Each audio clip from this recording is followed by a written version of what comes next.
ভূমি ধস দিয়ে 1,00,000 মুহূর্তে নিয়ে যেতে পারি, এক সুনামি দিয়ে থাপ্পড় মেরে 3 লক্ষ সাগরের ভেতরে ঢুকায় দিতে পারি, 1 সেকেন্ডও লাগে না। أم أمنتم من في السماء أن يرسل عليكم حاصبا فستعلمون كيف نذير। আল্লাহ চাইলে আকাশ থেকে পাথর বৃষ্টি নাজিল করতে পারেন কি পারেন না? এই মুহূর্তে এখানে ভূমিকম্প দিতে পারেন কি পারেন না? আচ্ছা, ভূমিকম্প যখন হয় আমাদের কারো হুঁশ থাকে? আপনি মনে করছেন আমরা সাধারণ মানুষ, আমরা দৌড় দেই, আর প্রেসিডেন্ট প্রধানমন্ত্রী ওনারা বুঝি খাটে শুয়ে থাকে? কথা বোঝে নাই বোধহয়।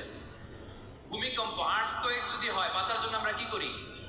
হয় খাটের তলায়, ডাইনিং টেবিলের নিচে, উপরে শক্ত কিছু আছে এটার নিচে, অথবা ঘর ধুইয়া দেও তো প্রধানমন্ত্রী উনি কি করে? প্রেসিডেন্ট উনি কি করে? হ্যাঁ, উনি খাটের মধ্যে যে শুয়ে থাকে নাকি? উনিও দৌড়, সাধারণ মানুষও দৌড়, প্রধানমন্ত্রীও দৌড়, বাড়িওয়ালাও দৌড়, ভাড়াটিয়াও দৌড়, সবাই দৌড়। নাকি ভাড়া